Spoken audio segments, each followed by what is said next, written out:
From the deep, musty recesses of the indie RPG world comes a game that taught my young and malleable brain two things: that I could easily spend entire weekends managing Google Sheets for top-secret Chinese government psyops, and that you don't need particularly fancy graphics when you've got undiagnosed autism and a deep-seated desire to find lost treasure in dark and mysterious caverns. That game is Avernum, Escape from the Pit, a charming and deceptively simple-looking isometric RPG developed by the fine folks over at Spiderweb Software, a studio led by Jeff Vogel, a wizard who's been pumping out RPGs since the mid-90s, with the graphical finesse of my fridge and the mechanical girth of Aunt Fanny. Spiderweb's games are like that first car you buy at some dingy Facebook Marketplace meetup, kinda wonky and deceptively cheap, but once you get past the hot broccoli smell and the strange seat stain that you just can't seem to get rid of, you realize you've got something special. Their games have always stuck with me from a young age and permanently rewired my neurons so that I now associate a good time with reading paragraphs of dialogue before fighting a deeply disturbed swamp hermit with a name like Juftak the Moist.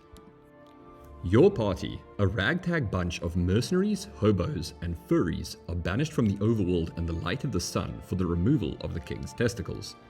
After an evening of celebrating your criminal excellence with some fine wine, you and your group get utterly motherless, partying deep into the night. Your dreams, unfortunately, are rudely interrupted as your party are ambushed by a large group of inquisitors, all because some smelly peasant thought your crew looked a little too suspicious and decided to report you to Interpol. You're carted under guard, lock, and key to a heavily guarded underworld portal and chucked in along with the rest of the refuse. Your group wakes up outside the exit portal's fortress, kilometers under the surface of the world they once knew, functionally naked and unsure of what to make of their fate. A short tutorial teaches you the basics of shanking enemies and robbing them of their life savings before you're introduced to the wider game world and its mechanics. Your unique and handcrafted group of adventurers start off soft as flaccid celery and would struggle to fight their way out of a wet paper bag. Strategy is key. You need to pick your fights well, looting anything vaguely valuable to sell back in town, and gradually build up your power until you can afford to wear pants made of metal instead of fungus. The early game can be a bit tough depending how far you venture and how quickly, where fighting against a group of malnourished Australians could end in you becoming a dollar menu McMeal. You have to pick your fights accordingly and slowly start to build up your wealth, power, and influence in the dark and subterranean realm of New Delhi. Most early quests consist of helping out illiterate plebeians save their lovers that have been captured by hordes of sentient cave slime or beat off bands of wandering bandits. This is a fantastic way to start gaining experience and shiny clinky coinage in order to upgrade your party and kick progressively larger arse. Unfortunately, the population that make up the guards and soldiers of Avernum struggle with basic arithmetic and problem-solving skills.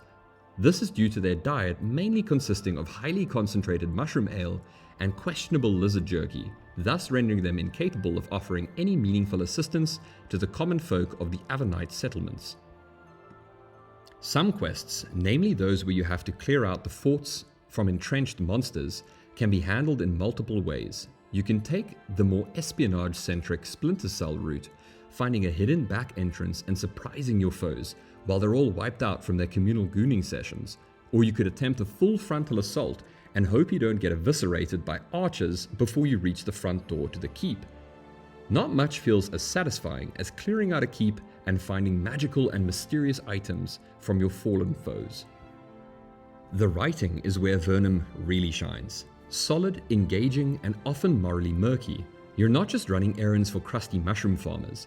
You're getting tangled up with powerful factions, ancient secrets, and the heavy burden of deciding whether to liberate the oppressed or suck up to the Empire, hoping that you can be forgiven for your past transgressions through the penance of unquestionable service and devotion. These aren't simple yes-no moral choices either.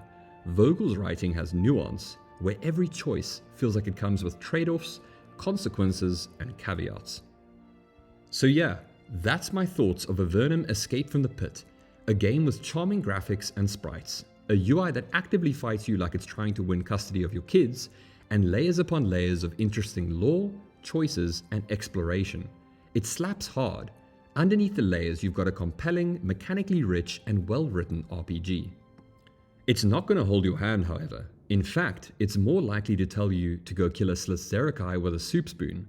But if you stick with it, you'll get a world full of deep lore, meaningful choices, and a sweet serotonin hit when you realize your party has changed from cave-dwelling rock eaters into full-blown demon-slaying warlords. If you're the kind of person who needs a fully voiced cinematic intro with a budget larger than the GDP of small island nations, you're in the wrong cave, buddy. But if you like reading, thinking, looting everything that's not nailed down, and occasionally dying because you've walked into a spider nest that you definitely weren't ready for, then Avernum is your kind of punishment. Overall, I give this game a cave bat out of an ogre.